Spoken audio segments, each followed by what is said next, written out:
ആന്ധ്രാപ്രദേശിലെ ലോകപ്രശസ്തമായ തിരുമല തിരുപ്പതി ദേവസ്ഥാനത്ത് നിന്നും ഒരു പതിറ്റാണ്ടിലേറെ നീണ്ട വൻ തട്ടിപ്പ് പുറത്തു വന്നിരിക്കുകയാണ്. 2015 മുതൽ 2025 വരെ സംഭാവന നൽകിയ ഭക്തർക്കും പ്രത്യേക പൂജകൾക്കും ക്ഷേത്രം നൽകി വന്നിരുന്ന മൽബറി സിൽക്ക് ദുൽപ്പട്ടകളിലാണ് കരാറുകാർ തട്ടിപ്പ് നടത്തിയത്.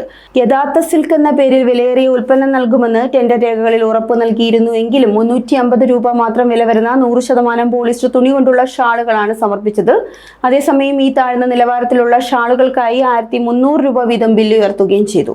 ഏകദേശം 54 കോടി രൂപയുടെ നഷ്ടമാണ് തിരുമലയിലെ ശ്രീ വെങ്കടേശ്വര ക്ഷേത്ര ട്രസ്റ്റായ TTDക്ക് സംഭവിച്ചതെന്ന് ആഭ്യന്തര വിജിലൻസ് അന്വേഷണത്തിൽ കണ്ടെത്തി.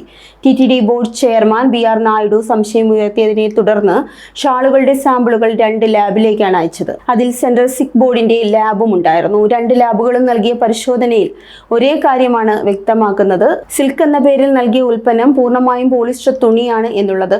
കൂടാതെ യഥാർത്ഥ സിൽക്ക് ഉൽപ്പന്നങ്ങൾക്ക് നിർബന്ധമായും ഘടിപ്പിക്കേണ്ട സിൽക്ക് ഹോളോഗ്രാം ഇല്ലെന്നതും പരിശോധനയിൽ തെളിഞ്ഞു. കരാറുകളെല്ലാം ഒരേ ഗ്രൂപ്പിലെ സഹോദര സ്ഥാപനങ്ങൾക്ക് മാത്രമായി ലഭിച്ചിരുന്നതും തട്ടിപ്പ് ഇത്രയും കാലം തുടരുന്നതിന് കാരണമായി. ക്ഷേത്രത്തിൽ നിന്ന് വിതരണം ചെയ്തിരുന്ന തിരുപ്പതി ലഡ്ഡുവിന്റെ നിർമ്മാണത്തിൽ ഗുണനിലവാരമില്ലാത്ത നെയ്യ് ഉപയോഗിച്ചതും അടുത്തിടെയായി കണ്ടെത്തിയ സാഹചര്യത്തിൽ വീണ്ടും ഉയർന്നിരിക്കുന്ന ഈ പുതിയ അഴിമതി ഭക്തർക്കിടയിലും പൊതുജനങ്ങൾക്കിടയിലും വലിയ പ്രതിഷേധത്തിനിടയാക്കിയിരിക്കുകയാണ്.